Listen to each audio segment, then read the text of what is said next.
Nos invités s'installer tranquillement pendant que le Premier ministre Michel Barnier prononçait sa déclaration de politique générale à l'Assemblée nationale. Les manifestants battaient le pavé un peu partout en France.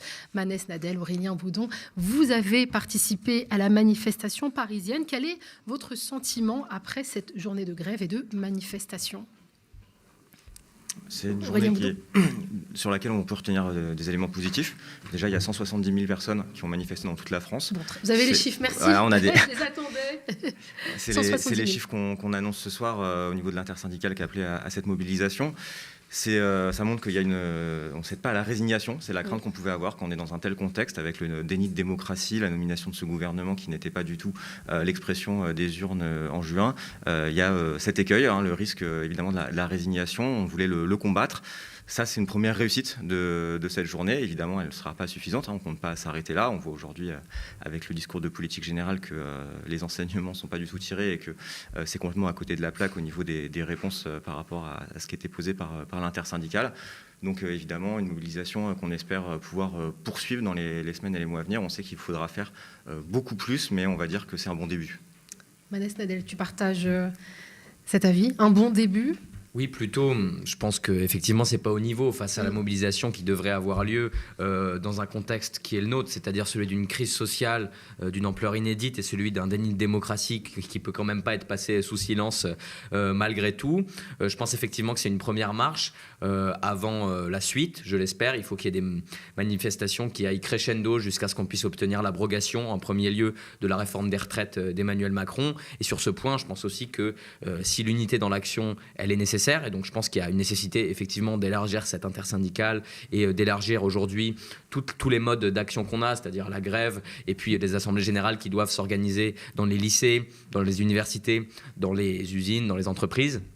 Aujourd'hui, il y a aussi une nécessité de parler de manière claire et donc il n'y aura pas, je pense, de compromis possible. C'est l'abrogation de la réforme des retraites. Et face à ce que dit Michel Barnier, il faut quand même le dire, il n'y a pas à avoir de négociation sur le fait de l'aménager, cette réforme des retraites. Elle a été refusée par le pays, par le mouvement social et aujourd'hui, on a la possibilité vraiment d'aller chercher son abrogation et c'est donc la priorité absolue. Oui, effectivement, Michel Barnier, le Premier ministre, a fait savoir qu'il souhaitait travailler avec les partenaires sociaux pour améliorer la réforme des retraites promulguée en 2023.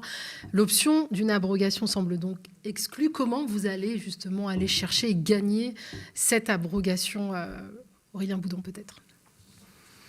Manifestement, il faudra d'autres mobilisations. On voit qu'on a un gouvernement qui ne croit qu'au rapport de force. Les propositions qui sont faites aujourd'hui, ce qu'on a entendu, alors on a suivi la déclaration en direct du cortège parisien, mais c'était dans un cadre des améliorations raisonnables et justes, je crois, les mots de Michel Barnier. Alors raisonnable, moi je ne sais pas ce que ça veut dire. Juste, par contre, je sais. Et juste, ça ne peut pas être travailler 2 ans de plus. Donc nous, déjà, le préalable à toute discussion, c'est de revenir sur cette question de l'âge légal et de revenir aussi sur la question de la durée de cotisation. Il nous semble que discuter à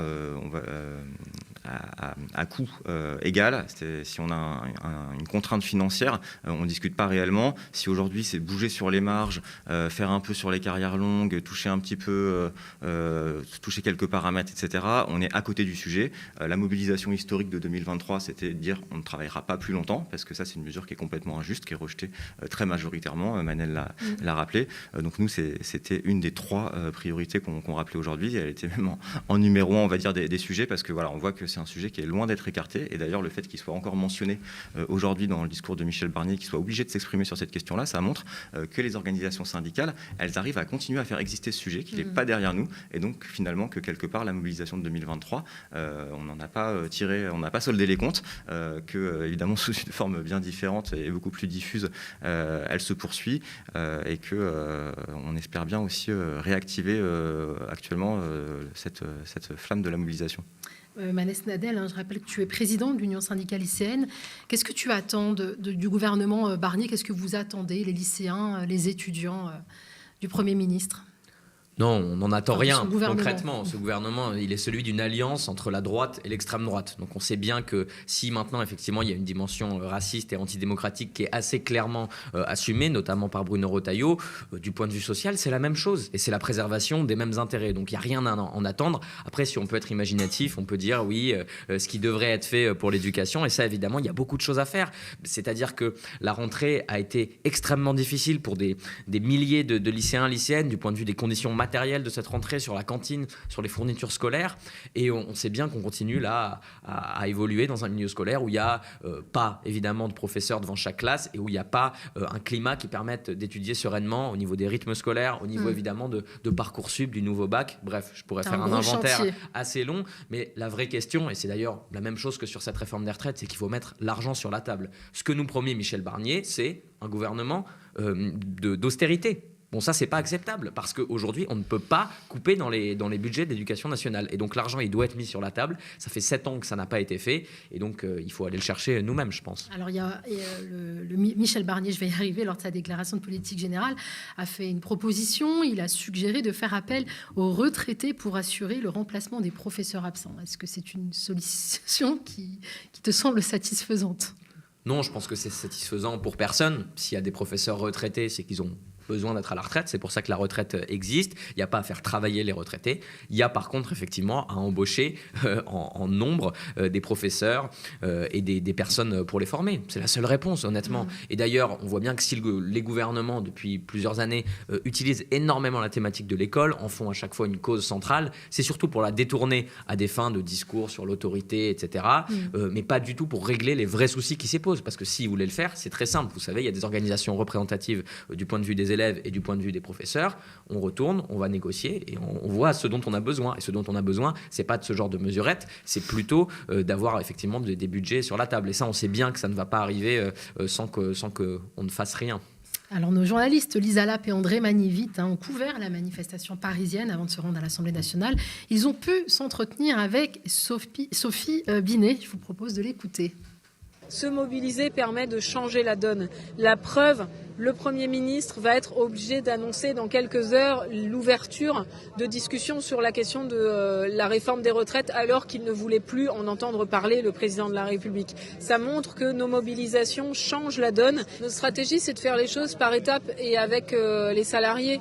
Avoir des logiques d'avant-garde éclairées, ça ne mène jamais très loin. Et donc aujourd'hui, la journée de mobilisation d'aujourd'hui, c'est une première étape importante. Nous allons, à l'issue du discours de politique générale du Premier ministre, analyser le contenu de son discours. Et les salariés vont débattre dans leurs entreprises, dans leurs professions, des suites à donner en termes de mobilisation pour être entendus. Alors Aurélien Boudon, qu'est-ce que vous pensez de l'idée de Sophie Binet d'y aller petit à petit ? Écoutez, nous, on partage ça. L'idée, c'est pas d'appeler de toute façon à la grève générale si on est 10 à l'arrivée. On a toujours dit ça. Sophie Binet, elle rappelle aussi l'importance de s'organiser. Elle reprend ce que je vous disais, que c'est aussi parce qu'il y a des mobilisations qu'on discute toujours de la réforme des retraites. Effectivement, il va falloir des mobilisations. Et donc, j'en profite aussi pour dire aux gens qui nous écoutent que si ce n'est pas déjà le cas, il faut s'organiser, il faut se syndiquer, quel que soit le syndicat d'ailleurs, parce qu'on est toujours plus fort quand on s'organise syndicalement et que les mobilisations, je pense que beaucoup espèrent qu'il va y avoir des mobilisations importantes et bien au-delà d'ailleurs des personnes qui étaient en grève et qui ont défilé aujourd'hui, parce qu'il ne faudrait pas tomber dans l'illusion qu'aujourd'hui, on va dire, il n'y a que 170 000 mécontents de la politique du gouvernement en France. C'est un mécontentement qui est bien plus important et on sait que c'est pas toujours, quand on appelle une journée de mobilisation, il y a un grand nombre de paramètres qui rentrent en compte et que voilà, donc il ne faut pas tomber dans cette illusion-là parce que le réveil pourrait être difficile pour le gouvernement. Donc évidemment, il faut se syndiquer pour construire ces mobilisations. Et effectivement, on a une journée aujourd'hui qui est sur la réforme des retraites dont on demande l'abrogation, sur l'augmentation des salaires, sur un financement de haut niveau des services publics. La déclaration de Michel Barnier, elle est à côté de la plaque sur ces 3 sujets. L'abrogation de la réforme des retraites, il évacue le sujet central, comme je vous disais tout à l'heure, de la mesure d'âge. Sur l'augmentation des salaires, on a uniquement une mesure de 2% sur le SMIC, qui est bien à côté des enjeux. Et notamment, nous, on pense qu'il faut 300 € d'augmentation tout de suite du SMIC et de tous les salaires. Et il renvoie en plus sur le reste aux négociations dans les branches, on pourra développer, mais sur le subterfuge que c'est de la part de ce gouvernement. Et sur la question des services publics, Manès disait effectivement ce discours discours, il n'a pas prononcé le mot austérité, mais c'est un discours d'austérité, donc bien loin de nous annoncer des pistes de financement des services publics. On parlait de l'éducation nationale, mais on pourrait élargir à plein d'autres services publics, à commencer par la santé. On n'a que quelques mesurettes qui sont annoncées. On n'est pas du tout à la hauteur de ce que nous on réclame, qui seraient des vraies mesures de justice fiscale, et qu'aujourd'hui les gens qui dans ce pays ont les richesses contribuent à la hauteur de ce qu'ils peuvent contribuer aux finances de ce pays, et donc qui est bien la question des recettes et pas uniquement la question de la baisse des dépenses qui nous semble un mauvais bout pour prendre les choses et ce débat-là. Donc la mobilisation va se poursuivre. Est-ce vous êtes mis d'accord déjà sur une prochaine date, et comment convaincre, je le disais tout à l'heure, la CFDT, la FO, la CFTC, encore l'UNSA, de rejoindre ce mouvement de grève? Comment vous allez compter grossir et construire ce mouvement de contestation avec un front syndical pour le moment pas assez fort? Il y aura des discussions, ça c'est une certitude. Et puis nous, à l'Union syndicale lycéenne, on est partisans d'appeler, l'idée d'étape par étape convient effectivement, mais d'appeler à chaque mobilisation dès lors que c'est utile. Et donc nous, déjà, sur cette rentrée sociale, on a un peu bousculé les choses, puisqu'on a participé à l'organisation de 2 manifestations, le 7 et le 21 septembre, sur justement le déni de démocratie d'Emmanuel Macron. Et notre objectif, dans les semaines à venir, et avec comme premier point d'arrivée l'abrogation de la réforme des retraites, c'est de construire des convergences. Il ne faut pas faire croire aux gens qu'il y aurait d'un côté les questions sociales qui ont été parfaitement évoquées par Aurélien, et d'un autre côté les questions démocratiques. C'est-à-dire qu'avec un déni de la démocratie et du résultat sorti des urnes, comment espérer qu'on ait ensuite du dialogue social et des négociations salariales? Ça n'a pas de sens. Donc on sait très bien que s'ils ne nous écoutent pas dans les urnes, ils vont encore moins nous écouter dans des cadres de discussion qui en plus sont construites de telle manière à ce qu'on ne puisse pas les utiliser réellement. Et aujourd'hui, nous, on pense qu'il faut un peu tout faire à la fois, c'est-à-dire à la fois se mobiliser le plus que c'est possible et construire une mobilisation dans la rue, le faire dans les instances. Et si je peux faire simplement un petit aparté, on a communiqué sur le fait que cette année, ce qui est assez inédit en tout cas dans le nombre de cas, nos candidats ont été interdits de présenter une candidature de l'Union syndicale lycéenne au conseil de vie lycéenne. Donc je dénonce fermement cette atteinte à la démocratie lycéenne, et il faut absolument qu'on soit reçu par le ministère de l'Éducation nationale et que ces faits ne se généralisent pas, parce que ça n'est pas normal et ça n'est pas légal. Tu arrives à l'expliquer, cette atteinte? Oui, si vous voulez, il y a des élections dans chaque lycée. Ça, normalement, tout le monde le sait pour ceux qui ont des enfants au lycée ou qui sont eux-mêmes au lycée. Et donc chacun peut élire ses représentants qui ensuite eux-mêmes vont en élire d'autres dans une série d'élections qui sont par essence indirecte et qui empêche justement une représentation directe des lycéens et lycéennes. Et au final, on a une représentation nationale. C'est le Conseil supérieur de l'éducation, dans lequel siègent 4 élus lycéens et le Conseil national de la vie lycéenne. Dans ces élections, nous nous présentons à chaque fois, tous les 2 ans. Et là, cette fois-ci, on nous empêche de nous présenter directement devant les lycéens, alors que pourtant, ce sont nos listes qui ont vocation à être peut-être élues au Conseil supérieur de l'éducation. Et ça, il n'y a aucun texte qui dit que c'est possible de faire ça. On ne peut pas empêcher des gens de se réclamer d'une organisation qui plus est lycéenne. Et donc on voit bien qu'aujourd'hui le resserrement antidémocratique au niveau du climat général, et en particulier avec la dissolution et ce qui s'en est suivi, permet à des établissements, du fait qu'il n'y a pas du tout de directive à ce sujet, de prendre ce genre de décisions qui sont des décisions de restriction de la démocratie lycéenne, qui est déjà très très très limitée. Donc nous on aimerait être représentatif, on aimerait pouvoir justement avoir une représentation fiable de ce que pensent les lycéens et lycéennes. Et aujourd'hui on sait bien que dans ces instances siègent des élus lycéens qui se rattachent au final à des organisations plutôt partisanes, ou qui se rapprochent du macronisme, et même qui se rapprochent à des débris et de ce qu'était Avenir lycéen pour ceux qui connaissent. Et ça n'est pas représentatif des lycéens et lycéennes. Et aujourd'hui, on n'a aucun cadre pour être représenté de manière claire, et on le voit encore avec ces atteintes. Et évidemment, nous, ça ne nous empêche pas de nous mobiliser dans la rue, et on va continuer à le faire, et on va continuer à faire en sorte de partout porter au maximum la voix des lycéens et lycéennes, parce que évidemment qu'il n'y a pas d'acceptation, il n'y a pas de consensus autour de Parcoursup, autour de toute une série de choses. Et ça, il faut continuer à le porter. J'aimerais qu'on continue de parler de ces convergences. Comment, Aurélien Boudon, au sein de votre organisation syndicale, vous comptez justement fédérer, convaincre pour faire grossir ce mouvement de contestation? On a un premier enjeu, c'est de gagner, on va dire, une sorte de bataille culturelle, de bataille des idées, notamment sur cette question de l'austérité. Je pense que ça va être l'enjeu des semaines à venir, puisqu'on parlait de résignation au début, ça peut être un autre élément qui alimente la résignation. L'idée que rien n'est possible, que l'augmentation des salaires ou le financement des services publics ou une meilleure réforme des retraites ou ne pas toucher à l'assurance chômage, etc. Tout ça serait impossible parce que le pays est ruiné. On sait bien que, évidemment, tout ça n'est pas si simple. On sait bien que de l'argent, il y en a, qu'il y a des possibilités de financement et qu'on parle de sommes qui sont complètement sans mesure par ailleurs les unes avec les autres. J'ai entendu par exemple qu'on allait, pour lutter contre la fraude sociale, mieux sécuriser les cartes vitales aujourd'hui, voilà, alors qu'on a un rapport récent qui montre que dans la fraude sociale, l'essentiel de la fraude, en fait, c'est la fraude des entreprises et des professions libérales et pas du tout la fraude aux arrêts maladie, par exemple, qui est quasi anecdotique dans le total. C'est pareil sur, évidemment, par exemple, la fraude fiscale qui représente 80 à 100 milliards de manque à gagner. Et là, on parle juste de ceux qui trichent. Hein. On ne parle même pas de ceux qui évitent l'impôt ou de ceux qui ne sont pas assez imposés par rapport à ce que nous, on pense qu'il faudrait. Donc, il faut qu'on arrive à, on va dire, faire exister la crédibilité d'un contre-projet, d'un projet alternatif qui soit possible, qui soit réalisable et qui soit basé sur une meilleure redistribution des richesses. Et donc, aujourd'hui, dans ce pays, c'est les riches aussi qui doivent payer pour que tout le monde puisse vivre dignement. J'aimerais qu'on évoque un dernier point, celui de la répression policière qui dissuade beaucoup de personnes à faire grève et à manifester. Comment ça s'est passé aujourd'hui avec les forces de l'ordre? Et est-ce que la répression judiciaire, justement, c'est quelque chose qui vous effraie ou effraie les militants à rejoindre les rangs de la mobilisation? Évidemment, je pense qu'il y a deux choses qui empêchent dans les esprits ou qui visent à empêcher les gens de se mobiliser. D'une part, l'espèce d'apathie qu'on essaye, vous voyez, elle tombe pas du ciel en fait. Le fait que les gens se disent que rien n'est possible et que tout ce que fait la gauche, elle le fait mal et que ça ne mène à rien, c'est pas une idée qui est arrivée comme ça, c'est les médias qui, toute la journée, depuis des mois et des mois, nous bourrent le crâne avec ça. Et ensuite, il y a évidemment la répression, c'est-à-dire que dès lors qu'on se mobilise et qu'on se retrouve matraqué par la police, ça donne assez logiquement un peu moins envie de le faire par la suite. Et là, bon, aujourd'hui, je pense que ça s'est plutôt bien passé dans l'idée générale, mais avec des discours qui sont ceux, par exemple, de Bruno Retailleau, qui va jusqu'à mettre en cause l'état de droit, on sait bien que les choses vont aller, encore une fois, en progressant de ce côté-là. Et on sait aussi, et je terminerai par ça, que pour ce qui est en tout cas des blocages d'établissements, et on espère qu'on se dirigera vers ça dans les semaines à venir, dès lors que vous vous mobilisez dans un lycée de banlieue, il y a 10 fois plus de chances qu'il soit réprimé. Et dès lors que c'est, par exemple, sur la Palestine, comme c'était le cas l'année dernière, alors c'est encore 10 fois plus de chances. Et on se retrouve avec des lycéens qui terminent en garde à vue, matraqués. Et ça, depuis des années, c'est de plus en plus. Et c'est pas avec ce genre de gouvernement que ça va aller en s'améliorant. Et alors, Aurélien Boudon, peut-être, est-ce que vous pouvez nous en dire plus sur le calendrier des mobilisations? Est-ce que vous allez vous retrouver? Quelles sont les discussions que vous allez, qui vont être les vôtres après cette première journée de mobilisation?